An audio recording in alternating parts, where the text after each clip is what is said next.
Okay. Salut à toutes et à tous, c'est DipoX3 pour ma seconde vidéo. Je suis content de vous retrouver pour une vidéo du coup qui va être complètement différente de la première. Évidemment, ce sera pas un jeu en ligne, mais ce sera un logiciel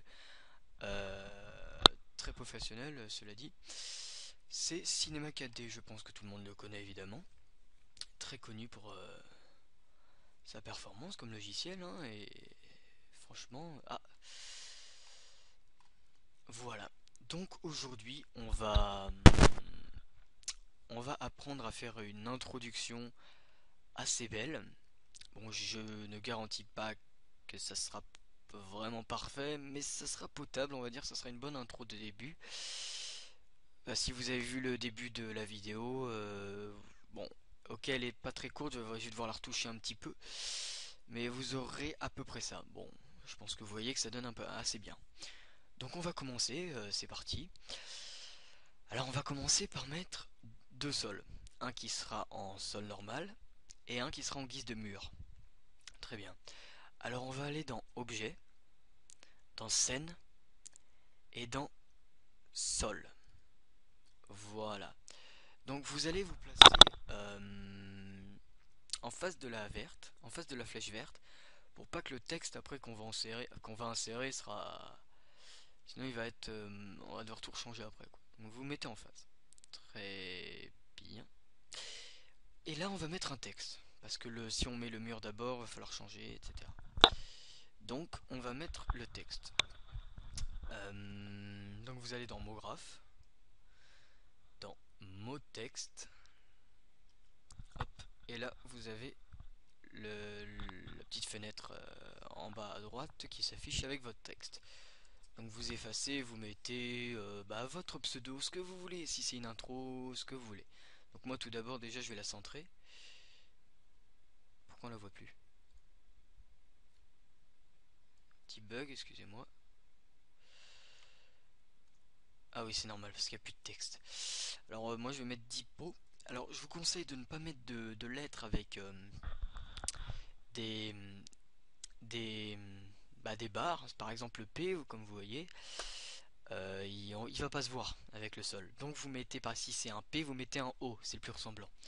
Donc moi je mets DO. Ça ressemble à rien non plus, mais c'est pas grave, c'est comme ça qu'il faut faire. De toute façon ça se verra pas dans la suite. Donc DOX3. Voilà, donc vous le centrez. Voilà. Vous choisissez la profondeur. Bon, moi je vous conseille de mettre 40 ou 50, hein, entre 40 et 50, donc moi je mets 40. La police, je vous conseille de même la police Ardestine.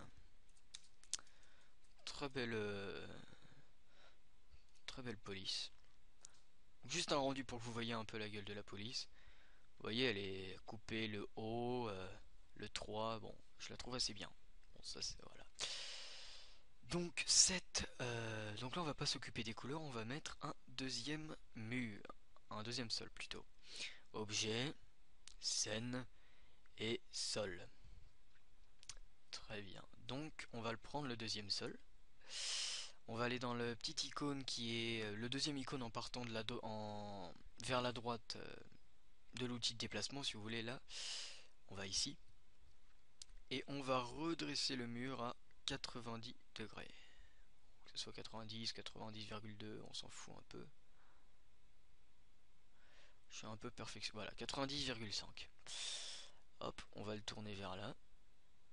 Et étant donné que le texte ne se voit pas, on va le reculer. Donc on reprend l'outil de sélection et on va le reculer. Reculer un petit peu. Voilà. Donc laisser un petit peu d'espace pour ce qu'on va faire après. C'est mieux. Donc là on va s'occuper des couleurs. Donc vous, dans la petite fenêtre en bas, tout en bas, vous cliquez deux fois. Hop. La couleur que vous voulez, ce sera pour le sol. Moi personnellement je vais prendre un gris qui s'approche du noir. Ouais, ça peut être pas mal. Voilà. On va prendre de la réflexion. La réflexion, vous voyez, c'est quand même...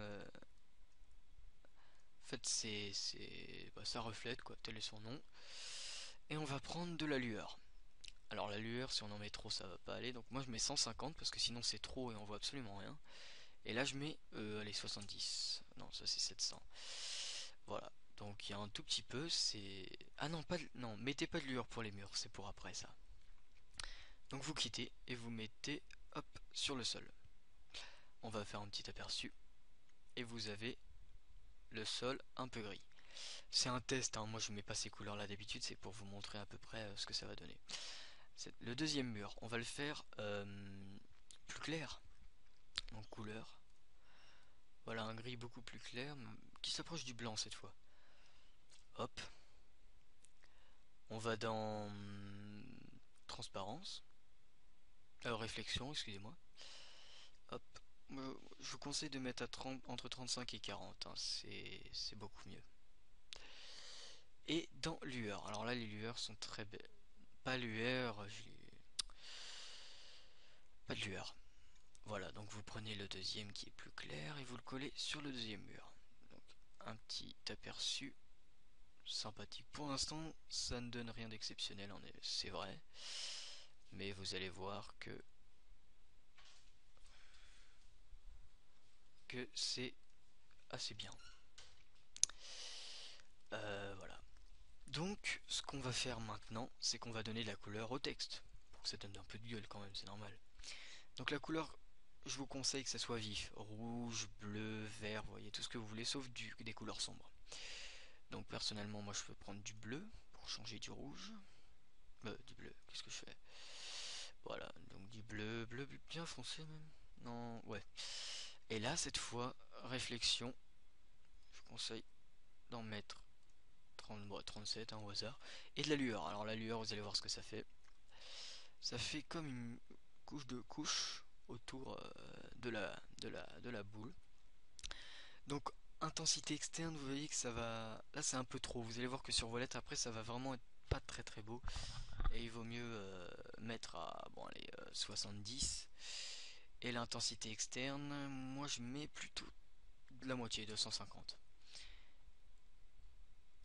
Et pourquoi ça n'a pas marché? Ah voilà. Donc vous voyez déjà c'est moins gros quoi. Et là vous allez coller sur le texte un aperçu pour vous montrer. Donc vous remarquez, attention, pourquoi ça bug là? Un autre aperçu.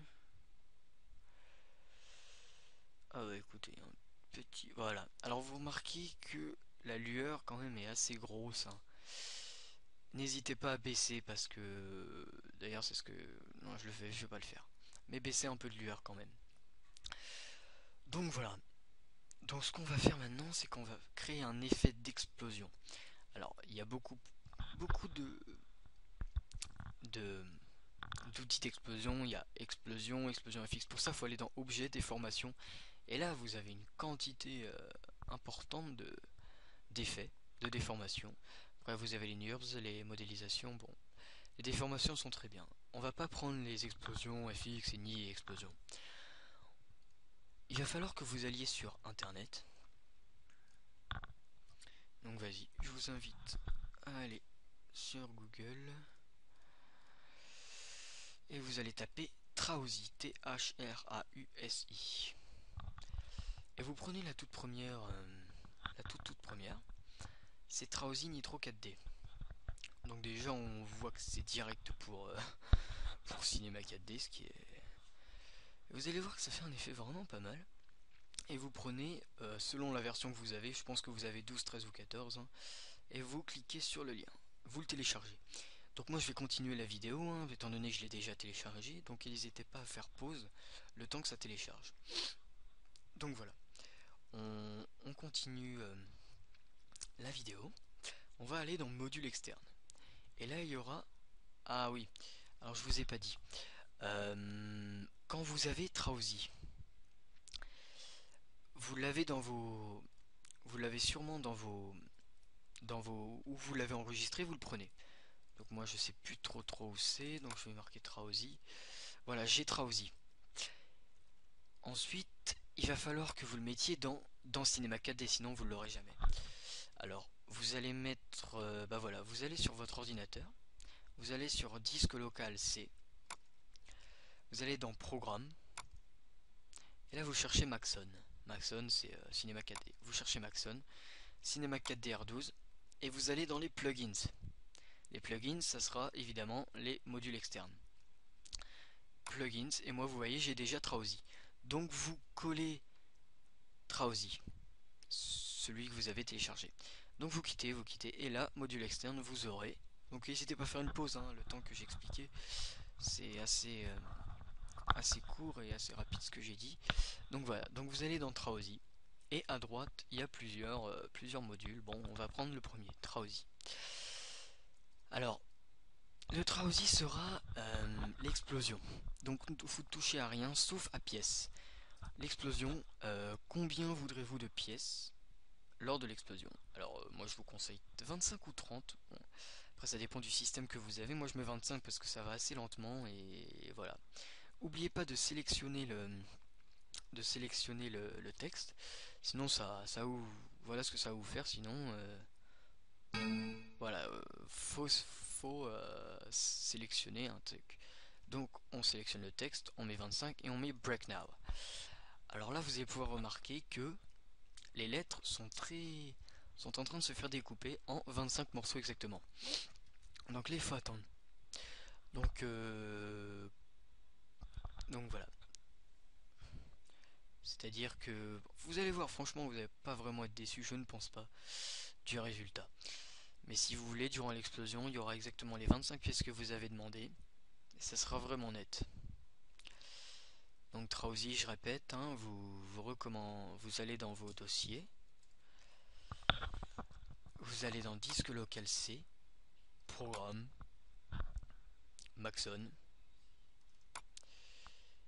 et Cinema 4D R12 et plugins. C'est un peu tous vos paramètres extérieurs de logiciel. Donc Trauzy, ne mettez pas dans Cinema 4D SKD, DSDK, surtout juste en dessous. Enfin, ou au-dessus, comme vous voulez, mais en gros, il faut qu'il y soit. Voilà, c'est fini. Ah non, toujours pas, le X n'est pas encore fini. Donc c'est bientôt fini. Voilà. Allez, allez. Donc après, ça dépend de votre système. Moi, il est assez lent. Évidemment, il est pas fait pour un logiciel comme ça, mais c'est pas grave. Donc vous, si vous avez un Windows 7 assez puissant, vous pouvez le faire tranquillement. Vous pouvez mettre même 35 pièces, ça ira même plus vite que moi. Donc voilà. Une fois que c'est fait, vous quittez et vous mettez. Alors non, oubliez pas. Une fois que vous avez fait ça, j'espère que vous me suivez. Vous cliquez sur le sol, le premier. Vous allez dans Simulation, le deuxième module dynamique et le premier créer un corps rigide. C'est-à-dire qu'en fait le texte, si on met play, il va transpercer le premier sol. C'est pour ça qu'avec un corps rigide, il ne le traversera pas. Et au contraire, vous allez voir, si vous avez déjà réfléchi aux 25 pièces plus au sol rigide, vous imaginez peut-être ce qu'il va faire. Donc le deuxième, simulation dynamique, créer un corps rigide. Et là on va mettre play. Et le texte, si vous, comme vous avez pu le deviner, s'effondre complètement. Évidemment, il s'effondre. C'est comme si en fait, c'était vraiment le texte était vraiment tenait sur pas beaucoup. Et puis vous donnez un tout petit coup dessus et puis là il s'effondre. On va donner un petit rendu et vous allez voir ce que ça fait. Donc je trouve ça assez beau. C'est, enfin, ce n'est que le début, hein, vous inquiétez pas. Donc voilà. Euh, Très bien. Et donc là, nous, on veut pas faire ça. On va créer une sorte d'explosion qui va venir d'en bas. Et pour ça, bah, ça va être assez simple. Alors, on revient au début déjà. Et vous allez cliquer sur le petit icône ajouter à la scène un objet cube. Bon, vous cliquez longtemps dessus, sinon ça va vous mettre un cube. Et vous sélectionnez la sphère. Bon, après, c'est comme vous voulez. Soit vous prenez un polygone, une capsule, une citerne. Mais en fait, prenez ce que vous voulez, je pense que ça reviendra au même de toute façon, l'objet sera caché. Donc on prend une sphère. Voilà, donc on va aller sur le côté, hop, et on va la mettre. Alors voilà, hop, on va la mettre ici.